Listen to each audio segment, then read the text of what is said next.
Hello, everyone, and welcome back to Tuesday Rehearsals. My name is John from RockBranded, and we're going to go around real quick and introduce everybody. Dave? Hey, I'm Dave. I'm from Rabid Gorilla Records. RabidGorilla.com is where you can find me. Tony? I'm Tony Shannon, also known as the Reverend Cooperstone Badge. Danny, our guest today? Danny, go ahead. My name's Dan Kahler, and I'm on my honeymoon, and glad to be with you guys. Oh, wow. Congratulations, Danny. We're on the honeymoon, too, so that sounds great. Where are we staying? Can we get room service? No room service. I got a cottage in Dennisport, Mass. Oh, nice. All right. That's nice. Cool. Nice. Eat some fried clams? If it was in the sea, it ain't going in me. Well, I just had a quick announcement to make for anyone who's watching. As you guys know, here on 3GUYS 3SONGS, we don't actually play the songs we're talking about. It's just our reaction and our experience with them. If you want to find out what we're talking about, you can head over to our Facebook group, Tuesday Rehearsals Podcast Pre-Pro, and there'll be a listing of all the songs that we have listed. And you can actually vote on which one you like. You can put in a song in the category that you think is better than our songs. And if you get an honorable, which is an honorable mention, and if you get an honorable mention and the honorable mention wins the vote that week, you're going to be on the podcast in the coming weeks. We're going to book. Oh, nice. So yeah, why not? Sure. Yeah. So why not? Have anybody on. Everything needs a gimmick these days. You got to have a good gimmick. That's the whole thing, you know. So. All right, so let's get on with the program. Who wants to start today? Danny, it's your choice. If you're the guest, you want to go first. We like to, roll out the red carpet for anyone who's willing to come on with us. You want me to discuss the three songs that? We got to discuss your song first. If you go first, all right. It's up to you, though. It's like one of us can go first if you like. Yeah. Well, you know what? I'm the guest, and I'd like to check out you guys' format. I haven't seen Tony in about 30 years. It's good to see him. So. It's been a long time, man. A long time. He's gotten nastier. I doubt that. We helped. So. Yeah, but prettier. Yes. Prettier and nastier. Well, Tony, why don't you start us off? All right, we'll start off with my song, When the Levee Breaks. A classic, Led Zeppelin tune, man. I heard this first probably when I was probably 4 or 5 years old. My brother, we lived in 4 rooms. My brother's all she had a room. There were 4 of us. My oldest brother was 10 years older than me. So he was about 14 playing Led Zeppelin, man. And this beat on this particular song just gets me. It just pounds through constant. And that's why I always loved Led Zeppelin, man, because of this song. It's a great tune. I remember I have an older brother and sister, and I remember they had the Zoso album, and I played the shit out of it when they they'd always smack me around when they found out I was fooling around with their record. But, yeah. But I was always listening to obviously Stairway, but I'll never forget. I heard the intro to When the Levee Breaks, and just when Bonham he's a powerhouse, and I've watched videos of him playing, and he's one of my bigger influences. Just his style of not tapping away, but actually beating the shit out of the drums. Yeah. And that whole dum dum ba dum dum dum ba. Like, I remember listening to the record and it wound up skipping, and I caused it because every time the guitars came in, I lifted up the needle and started the song over again. Because all I wanted to listen to was the intro to the song. So, of course, I got my head kicked in from my brother, and my sister ratted on me that I caused their record to skip, because right after the drum intro, when it goes, one and then it started skipping. Yeah, I remember back in the day, like having messing around with an older sibling's vinyl was like getting caught like opening your parents' liquor cabinet. It was like a similar experience. Like, you better not be. I remember I had this Chipmunks record once, and we were playing it at my friend's house, and his older sister came barging in like, "You better not be playing one of my friggin' records like at high speeds." And it's like, "It's the Chipmunks, it's the Chipmunks, we swear, we swear, we swear," you know. We're 8, what the hell do we know? So, but that's why I still love vinyl. yeah, you know, it's like an iconic sound, drum sound, and an iconic beat. Like I remember hearing it, like, you know, when it first came out. My cousins were older than me, and they would play all the Led Zeppelin for me as well. And I remember revisiting it because of the Beastie Boys sampling it on their record. And they were the first ones. They like kind of opened the floodgates. After that, rhyming and stealing. Everybody, you know, and you know, it was an awesome song then. It was an awesome beat when the Beastie Boys did it, because I don't know, when they steal and sample stuff, they just make it cool. You know what I mean? And they pay homage to it, I suppose. You know, it's probably the best way. Yeah. But yeah, that's a really cool tune, and I really enjoy it a lot. So. All right. Now we're gonna listen to why Dave hates it. Yeah. Well, I hate everything by Led Zeppelin. So. Really? But this I hated less. No, I do think Led Zeppelin's pretty overrated, but this was a good tune. This was a really good tune. And Best band ever. As far as the category goes, it was perfect for the category because the drums are amazing throughout the whole song. Mm-hmm. So, you know, I didn't love it, but I didn't hate it so much. Wow. All right. Tony and I have this thing going. Okay, my ears are bleeding just after listening to you talk about Zeppelin that way. Just wait till we get to your song, Dave. Just wait till we get to your song, Dave. So. No, that was a good choice. So, who wants to go next? I'll go next. I went first last time. Okay. So, so it only makes sense that I get to the front of the line now. I just want to say, when I first heard this song, I said, Jesus, Dave picked a song with no drums at all.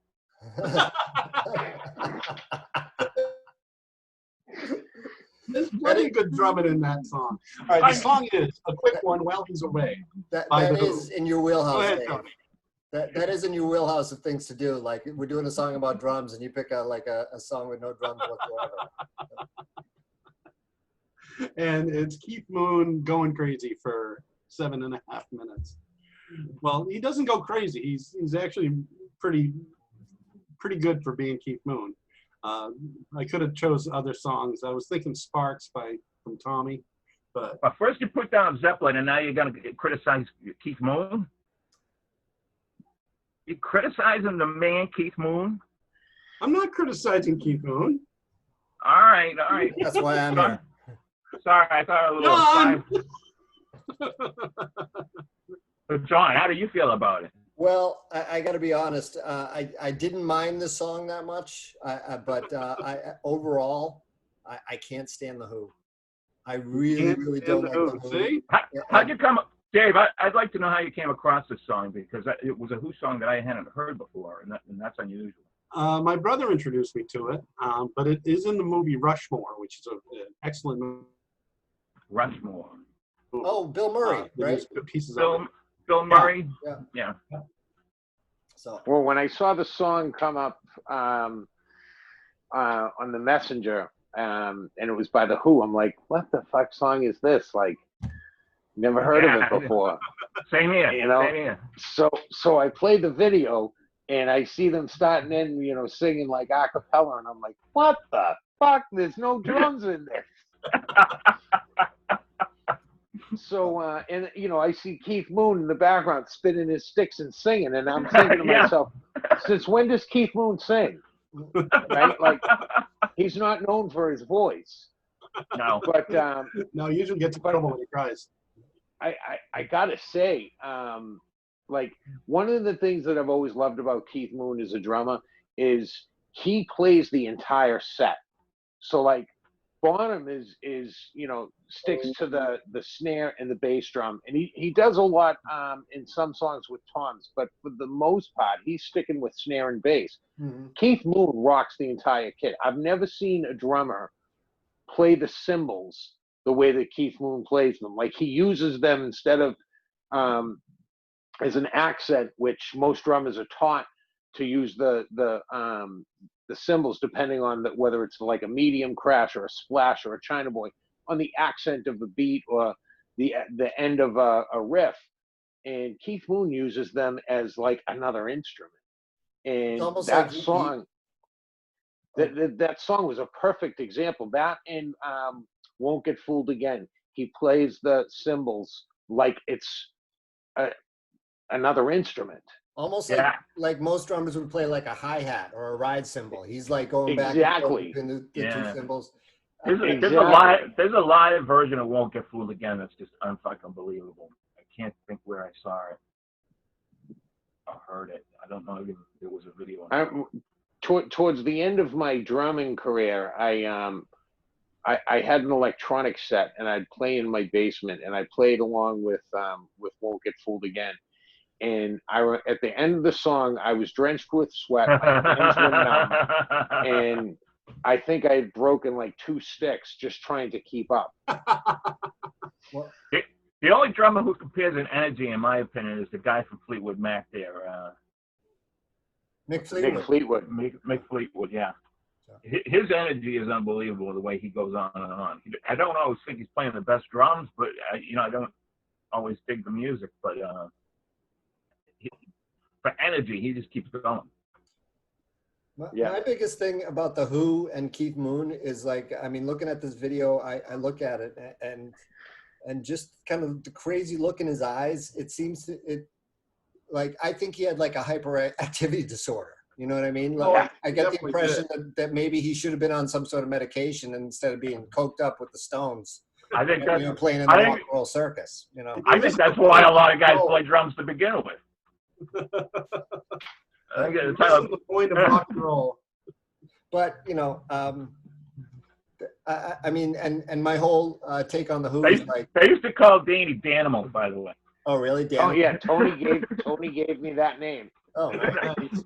And I got a tattoo of Animal playing the drums. Nice. Yeah. Oh, cool. That's awesome. So. And when Tony used to follow around my band Strictly Business with his video camera in me, he gave me the name Danimal. Oh, I remember hearing about you guys. He used to tell me about you guys you guys played the Midway quite a bit, didn't you? Yeah. Right. We had a blast back in the day. That was my school project back when we were in school, John.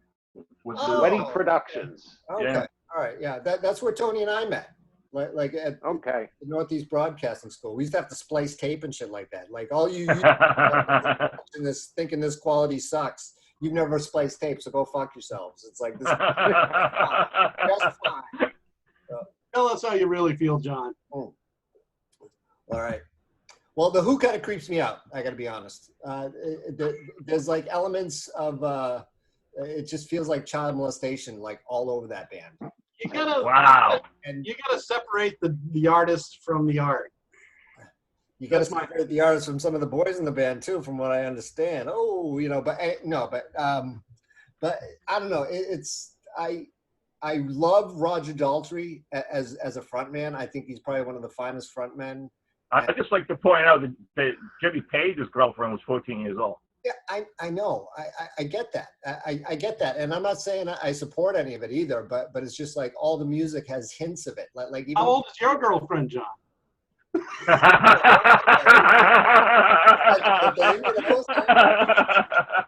not half my age anymore. That was last year.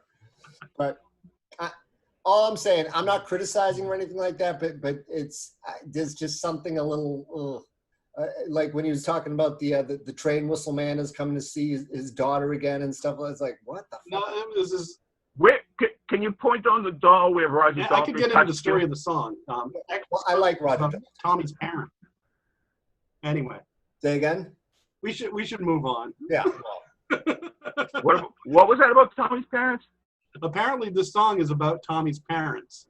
Oh, really? Yeah. Okay. So little Wikipedia info for you. I mean, the thing is, I'm gonna have to go back and actually listen to the words now. I kind of have the impression that something happened to Pete Townsend when he was really, really young. Oh, it did. And I'm not saying that I have anything against him. I think he's brilliant. He's a genius. But at the same time, I think that, you know, at some level, there's something just about it. I'll give you that. Yeah. Anyway, so it's down to me and you, Danny, if you want to go with Hot for Teacher, or if you want to talk about. What the hell was that? That's Tony's our sound effect guy. So. Yeah, random sound effects. Okay. Tony. All right, random sound effect guy. So yeah, I picked Hot for Teacher. Basically,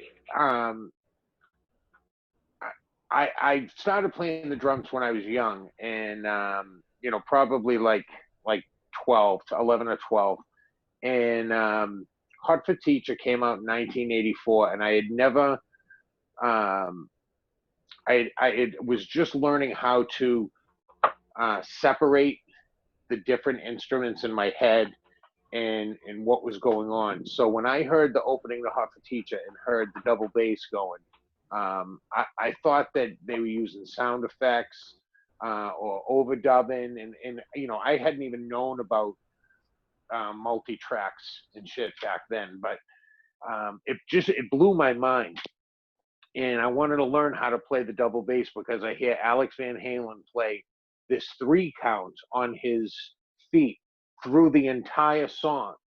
So the snare is on a 2 count going through the whole song, but the double bass is on a 3 count, and wow. I'm trying to do it in my head, like when I'm playing my drums, and I'm like, no, I can't do it. I need that double bass pedal thing. And so I bought a videotape, a VHS tape of Tommy Aldridge teaching me how to play double bass.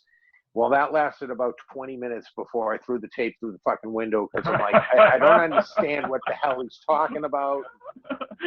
But, you know, what's funny about Hot for Teacher, so, you know, I had mentioned about Tony following Strictly Business around when we were playing back in the 90s.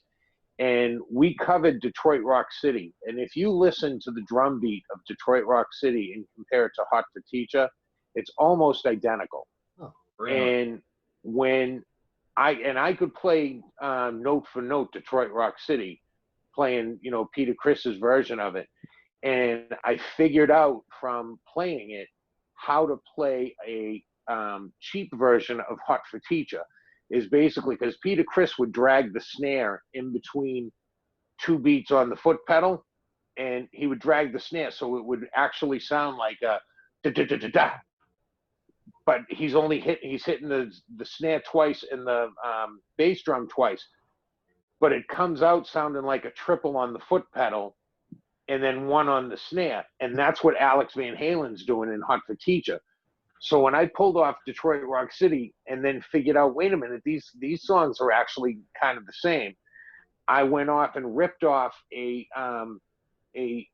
amateur version of Hot for Teacher, because there's no way I can play like Alex Van Halen, but I can play like Peter Criss.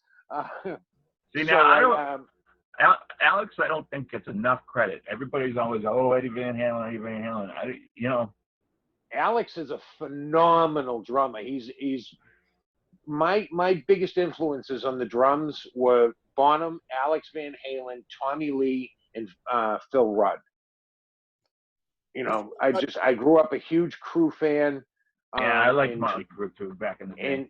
And Tommy Lee's biggest influences were Alex Van Halen and John Bonham.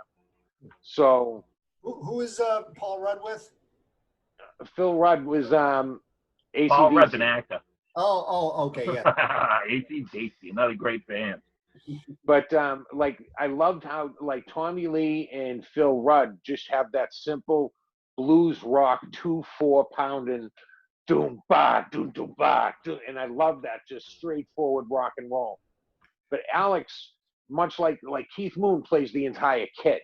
Alex plays the entire kit, and then, you know, like in Hot for Teacher, the song we're talking about, when the guitar solo starts playing, and he's doing triples on the foot pedal, and then he starts doing triples on the ride cymbal while he's still doing the 2 count on the drums.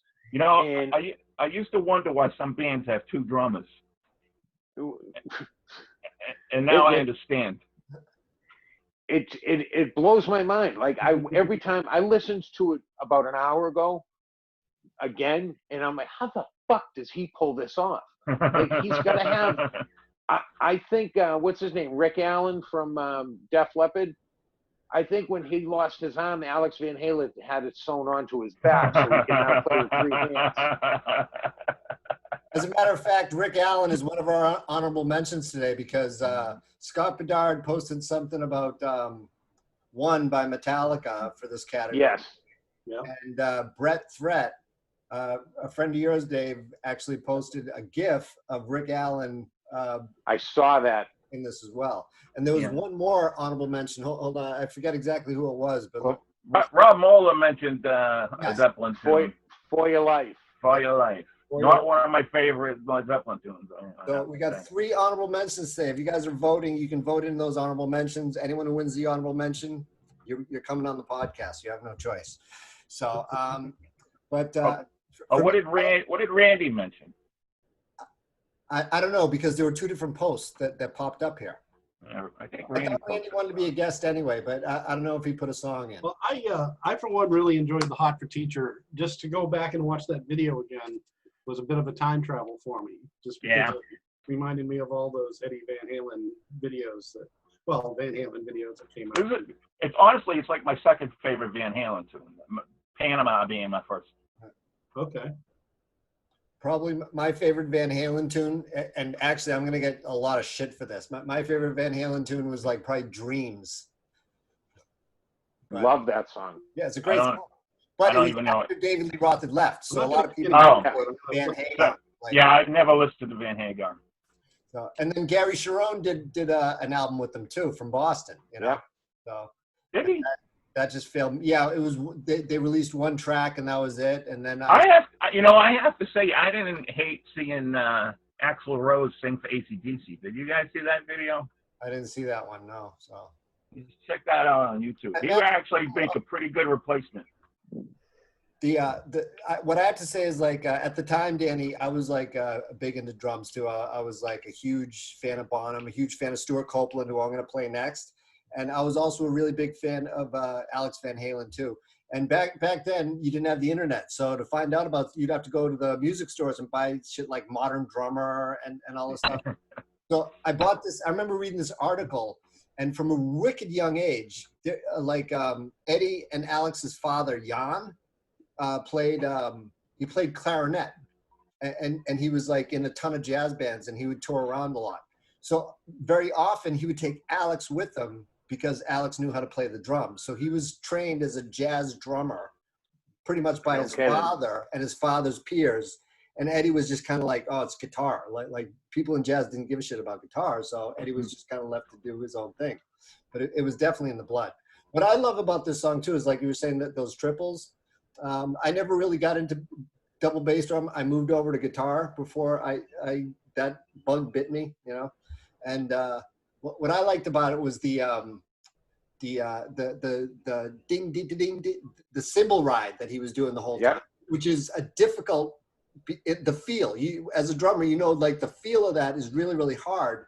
It's like you count it as 1 and 2, or you can count it as a triplet, and it's the end of the triplet, so you got to go 1 pause pause a 2, 1 pause pause a 2, and it's like what the I can't play drums at all. I cannot play drums at all. I just cannot get one hand doing something and the other hand doing another thing. And then add both feet in and start singing and then add at your the same feet time. in too. Right? Yeah. I'm like, yeah, no. Guitar seems easier now. a little bit. The 6th string do seem. I always make fun of drummers, but drummers are actually some of my favorite people. Yeah, Tony's real funny like that, because it's you always seem to get into wars with our drummers, you know. So we had some funny drummers in the past, yeah. Randy being one of them. Shout out to Randall Gluck and Jennifer Keefe. If you guys are watching, we love you guys. We hope you guys are doing well, and come on the podcast. Come on sometime. So yeah. Anyway, so last but not least, my song, probably one of my favorite songs of all time. and definitely I think one of the best drummers ever, in my personal opinion. Stuart Copeland. I picked One World Not Three by The Police. He's got more impressive drum work out there. Like, if you ever heard Murder by Numbers, it's like he really shows like what he can do in a song like that. But I picked this one personally just because it just feels accessible as a drummer. I can play that. I can pull that off. But then you try to play it and you realize how difficult it is, or you're trying to, like, Stuart Copeland has this ability to bring the beat to a point where it's like, it sounds like he's about to lose it. It sounds like he's about to, like, drop a stick, or he's going to miss a hit. And it's like, how do you come back from, and he comes back from it all the time and never misses a beat. And I've heard him do it in multiple songs. Like, I've heard him do it in this song. He does it all the time. It's just weird the way he approaches music and beats and things like that. So, one of the things I've always loved about Stuart Copeland's style is how he can make the hi-hat sound like 6 different cymbals. Yes. Just the way, the pressure that he uses on his foot and the angle that he uses on the stick. And, when I was listening to One World, listening to him, he uses the tip of the stick, the head of the stick, when he's doing, I don't even know what it's called, but he's doing like rolls at a count on the hi-hat with the tip of the stick, and then he opens the hi-hat a little bit and uses the fat of the stick and gets a totally different sound right when he brings the snare drum in. Right. And when I'm listening to it, I'm like, the snare is going at all different counts. Like, I couldn't figure out, all right, is he doing a 2/4 or is he doing a 1/5? And his counts, I can't keep up with. But the way that he plays his hi-hat, I mean, I remember Roxanne was the first song that I ever heard by The Police. Roxanne and Don't Stand So Close to Me. And I was always amazed at how he plays his cymbals. I mean, his hi-hat. And the funny thing is, Danny, from what I hear, from what I hear a lot of experts say, because it's like I'll hear a beat and then I'll just go down a YouTube rabbit hole, like trying to figure out what it was he does. A lot of times what he does is like he'll leave out the 1, or he'll leave out the 2 or something like that. Or he starts on a 3 or something weird, or starts on an and. So it's like, so it sounds like he's doing some weird time signature when in actuality he's just in 4/4, but he just starts it like it's weird. It's like Lars from Metallica does that a lot. Yeah, so Lars. David, you as lost as I am? A little bit. Lars will come in on an off. Danny and I are starting our own drummers podcast. Yeah, Lars will come in on an offbeat, just like Stuart comes in on an offbeat on an and, like you were saying. Right. He'll skip the 1 or come in on a 3 when you're expecting him to come in on a 2. Right. Yeah, it's odd. And it is, but it's as a drummer, it's invigorating because it's just another style to listen to. Yeah, it's a new style. I didn't like it. Oh, slam! I'm fighting words. Nothing personal, John. I just picked another crappy song. Now it's time on Sprockets when we mute Tony. Now, I like The Police, though. I mean, I do love The Police. And I just not sure that the song, the drums don't grab me enough to get me into the song. I mean, that's what I was. You're forgiven. Fair enough. I don't know if Stuart would ever forgive you. He's lanky, dude. You got to watch out for that dude. He might fuck you up. So, yeah. I kind of like it, but I kind of like The Police. I spend my life dodging drummers. I'm not worried. Well, so yeah. So, and if we want to just touch on him real quick. I got speaking of Def Leppard, I got a Def Leppard joke. Okay. Right. His other arm. What has 9 arms and stinks?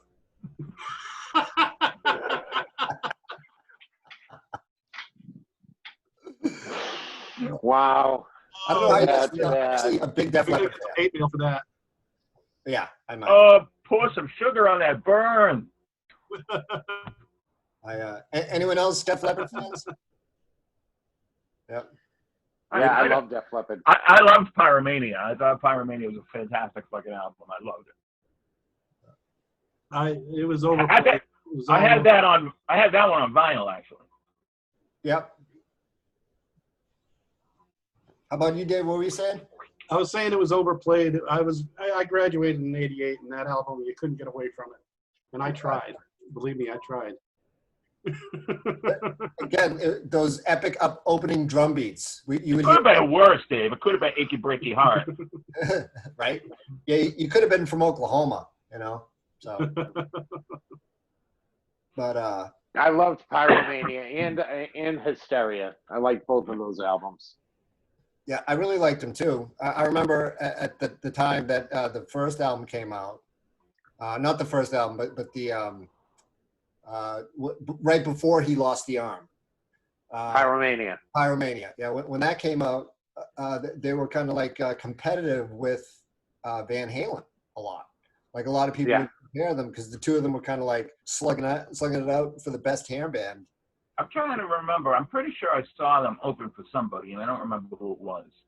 I'm seeing them next summer with Motley Crue. Oh, nice. Wow. That's really cool.